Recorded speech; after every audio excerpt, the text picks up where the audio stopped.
It's something that I've been trying to work on. And wait, no, you're gonna stay here. You're not gonna go anywhere. Loops. So not loops, not loop de loops, not Fruit Loops, not any of the sort. Just loops in terms of guitar loops, music loops. There is a Puerto Rican update. I think he's on Audiomo. Jimmy's on. Opal? He's on. So, I'd rather Dial. be talking to him. In the upcoming days. This is I have. alright. Oh, this kind of threw me back a few days. I have. Best of luck to you. I'll catch up later.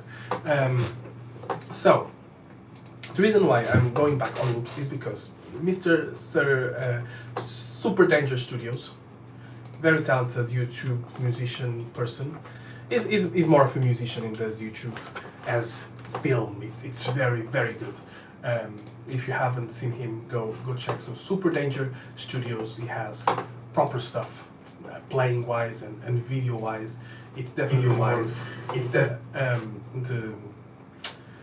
the visit there. I probably could get you something better quality wise. Let's just check if this can be changed mid life.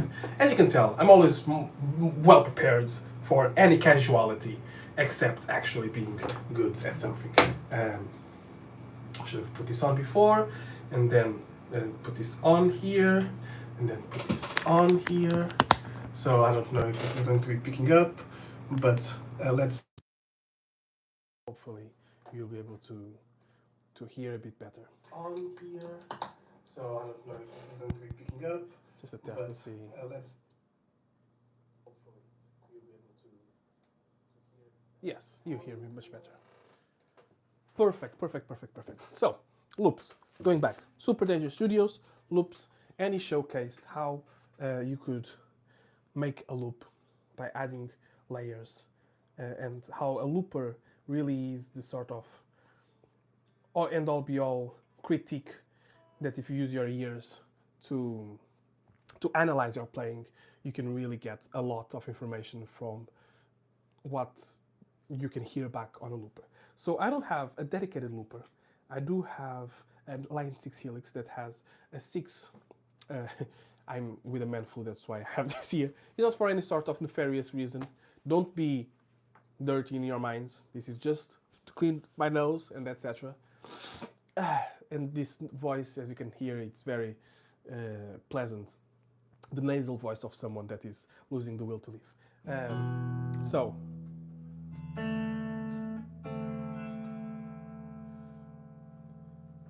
I'm here.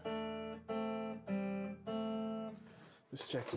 You can see me a bit better if I go a bit higher, right? So, okay. So, first difficulty that I have when thinking of doing a loop. What chords am I playing? Because if I play a bass line, then I don't know what chords to play. So I need to start with the chords to then sort of figure out the bass, what I'm playing next. So I never start with just.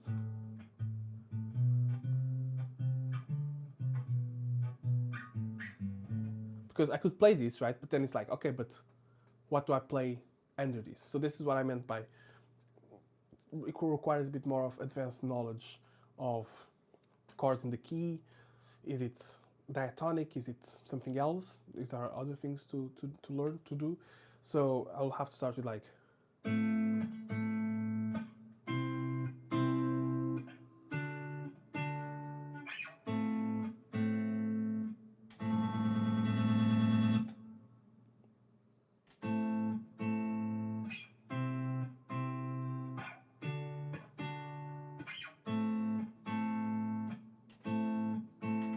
Right?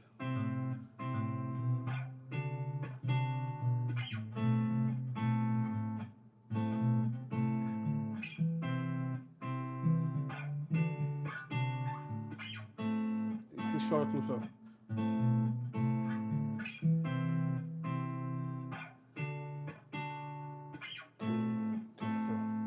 One, two, three, four. 1, 2, 3, 4. 1, 2, 3, 4. 1, 2, 3, 4. 1, 2.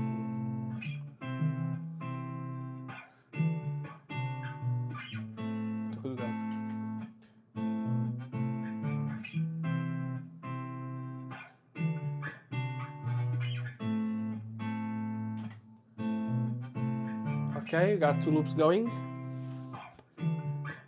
So now it would have to be something on the higher beat, and these are in A minor.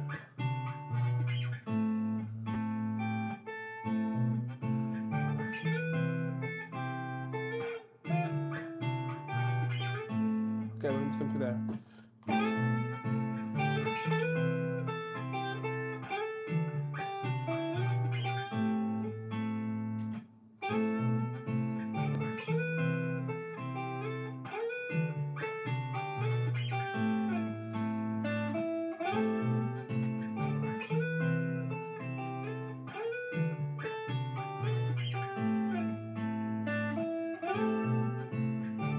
Okay, so this could be the verse, right? So now it will need to be now into some sort of solo. What I can do,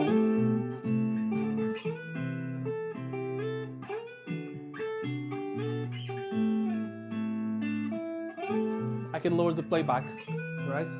I can put the Claude distortion on, and on the bridge pickup. 1, 2, 3, 4. 1, 2, 3, 4. I'm guessing not the distortion 4 on 1. 1, 2, 3, 4, 1.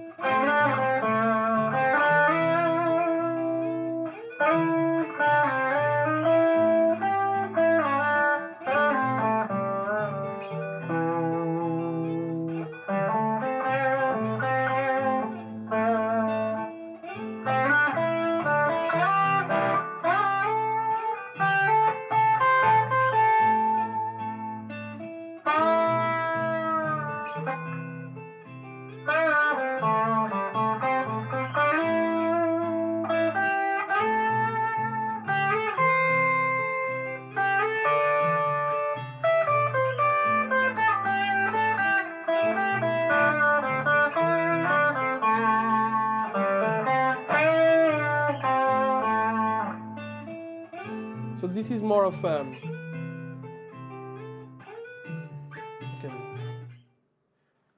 I can use this now too, because we're not recording direct. We're not going.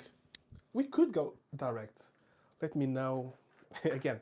Adding things to the mixer, because why not? It's not a huge pain in the bum to everyone involved, is it? So to have.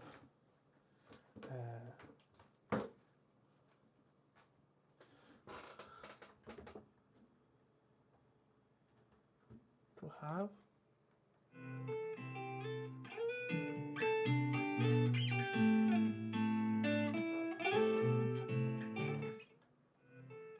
Okay, right? So you can have direct sound through the other wireless microphone. This is a very advanced setup that we're running here, guys. You can't possibly understand the amount of pre-work that I do to get this going. Evening, Peter. Hope you're doing better than my sniffly nose indicates that I am. So, just to recap, Super Dance Studios, very good musician. He does videos on YouTube, very good videos. So calling him a YouTuber seems a disservice, because I don't think that's the correct classification. But he was talking about loops, guitar loops, and how to use a looper to get better. And I thought this is very good advice indeed. But I don't know if I have the required knowledge. So I said, maybe it's a bit advanced. And he replied, would you like to explain what do you mean by it's a bit more advanced? And what I mean is I am very limited in the chords that I use, bass lines that I could add. And for example, this is what I've created. Just it's A minor, C, D, A minor. This is how the loop sounds. Which means that I can then try to solo on these. But we were here last time, and Steve Cassidy was saying that he likes Dorian, and I was thinking about this yesterday, and in fact maybe playing, if I knew what mode to play here, could be a good alternative. I've been also trying to play the singing melodies on top of chords and the songs that I write or something or songs that I'm practicing to play live. Um, so that could be useful as well. And and and no, this mic is on, but it doesn't matter. Um, and then it's mostly pentatonic scales. So if I wanted to play over these, let me know if this sound is any good.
Trying to play there something, but I couldn't. I can feel my nose tingling. Sorry for that. So that's basically it. Any tips on how to find out without studying? These tips are like, without me actually going out and studying and learning, could you tell me in a way that I could memorize forever what modes to play over what chords? Wouldn't that be great?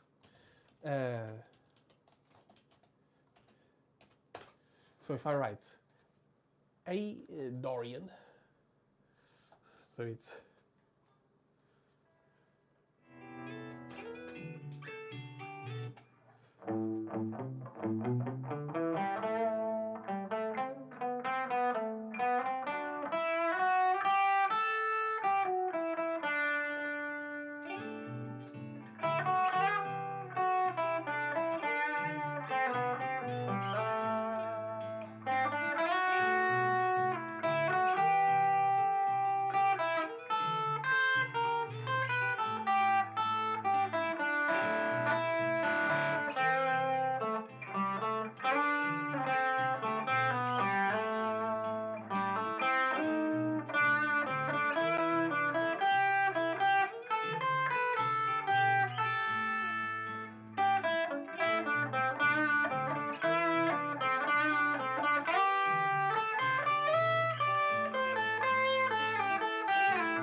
when I fall down, I don't wake up.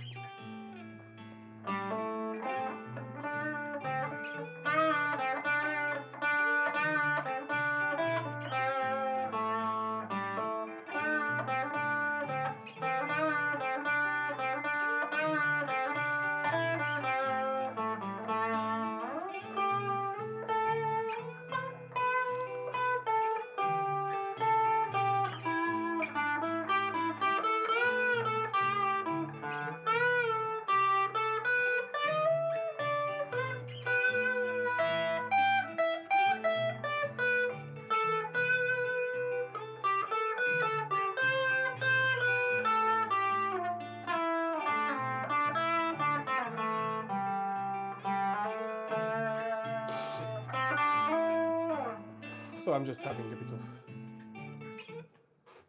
bit of fun with that.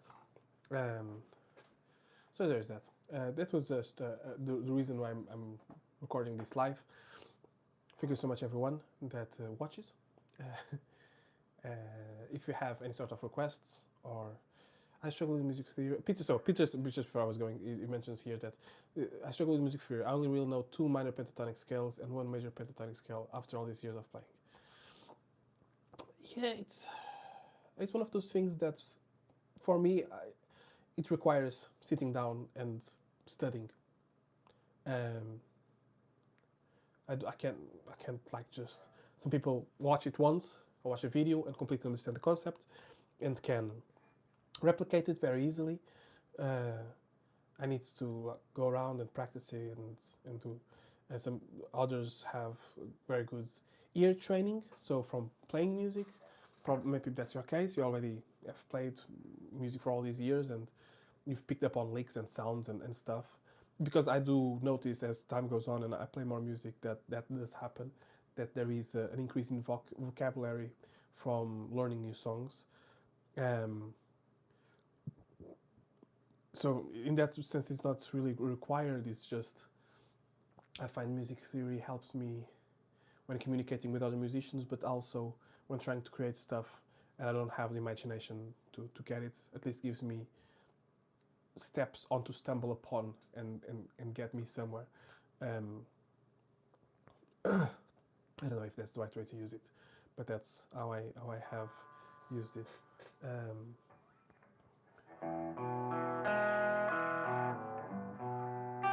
then it also sort of leaves me hanging in the sense of, am I playing the right thing? Like here, so if I want to start in the E, right? What chords do I have available to play next? Maybe D,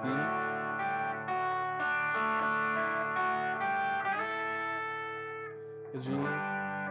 In E, actually, I know.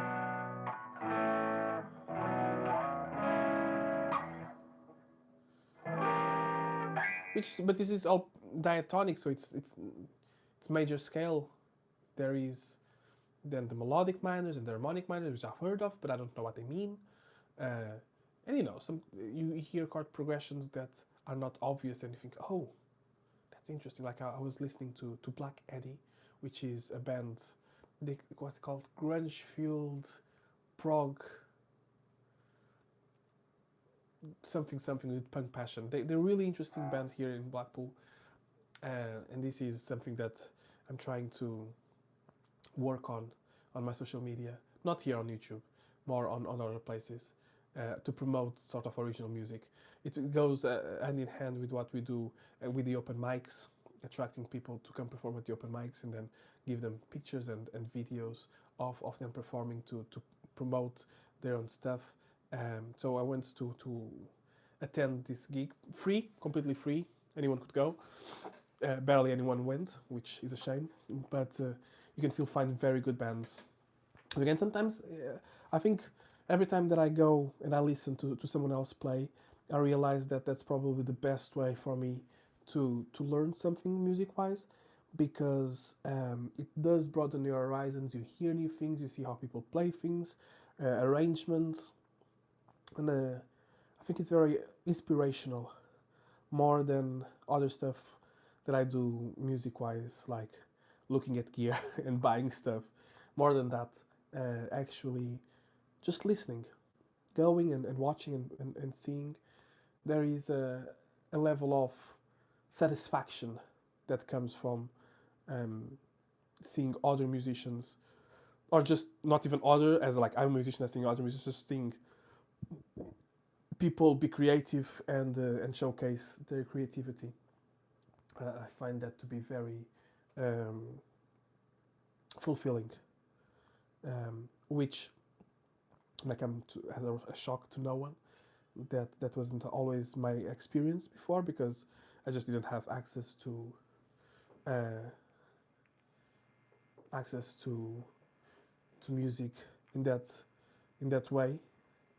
So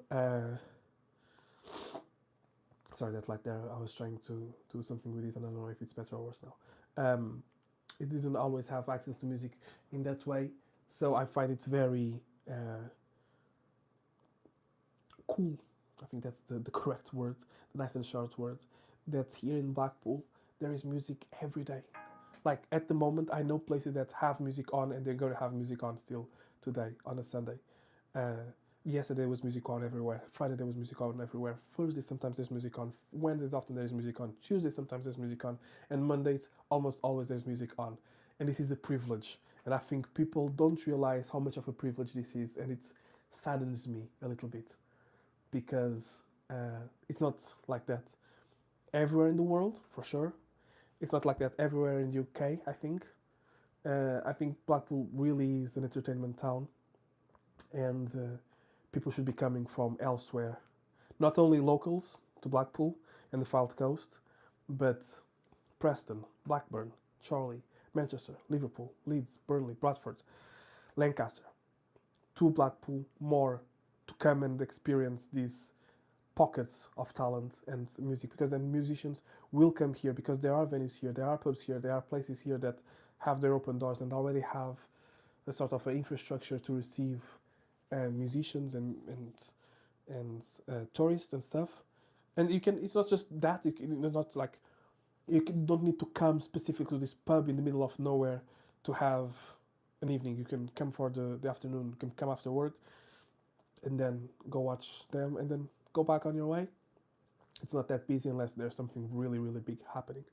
Uh, and for musicians, it's cool to listen to other musicians, but we often like to be working or gigging or just having a rest on the odd day that we're not on. But for the general public, that they say that they like music, I find it hard to understand why people just want to get drunk to DJs. And I don't know exactly whose fault it is, if it's the individuals, if it's the culture, the media that is not promoting the activity of going to live music. Because every time that we listen about gigs on the news is Ticketmaster this, Ticketmaster that, tickets are too expensive. Live music is too expensive. You can't go. You know, in my day, I would go for 30p to go watch the Queen. Okay, but that's when the Queen were a touring band in the pub circuit.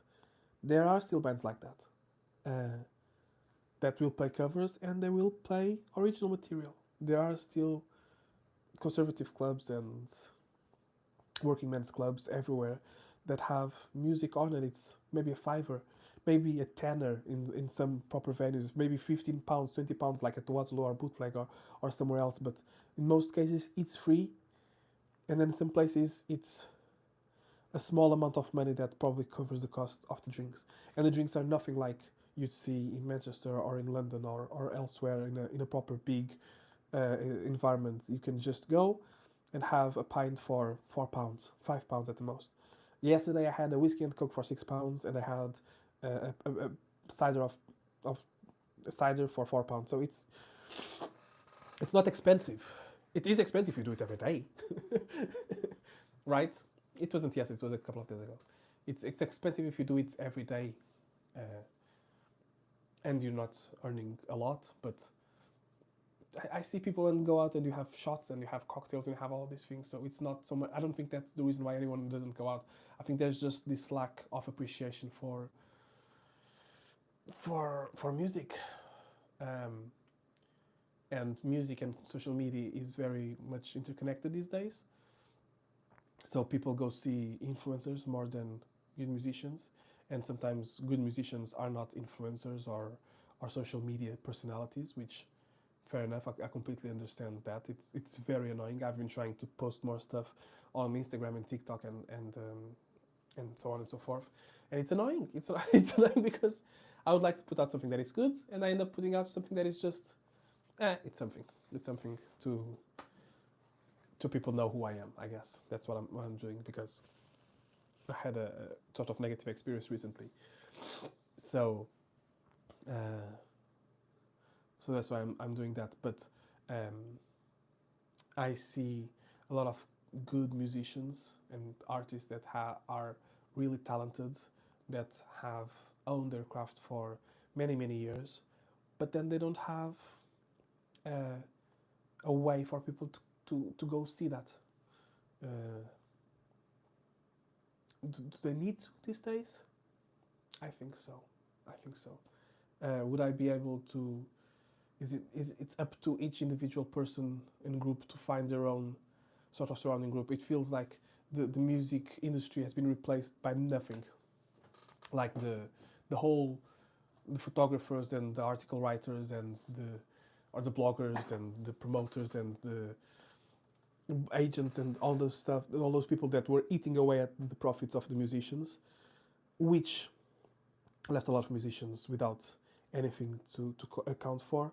It sort of left as well a void of, oh, we don't need to pay, just pay for the people. Like, a bar will have 5,000 followers on Facebook, therefore they're going to post something that they're going to have live music and expect people to show up, and then no one does. And you wonder why. And you make a post or you stream it a little bit on the day, and that's it. So, and you wonder, why didn't that work? I've started taking my camera, so I have a camera now. I had a camera before, but now I have a newer camera. It's from 2015 or 2016, so it's not new, it's 8 years old, and it was bought used. And taking pictures of the acts that I go see, and then I post them under Gig Hub on Facebook and Instagram. And recently I started doing a bit of a write-up as well, just as of this weekend, just to give a bit more context. I think maybe that could be what people are missing out on, knowing a bit more. I know that recording is not easy, to get a proper recording done that showcases in a good light, and it's not just like a phone recording that it creates more questions than certainties. But there it is. And now my son started screaming, so I'm gonna have to finish this live. I'll see you all next time. That was all.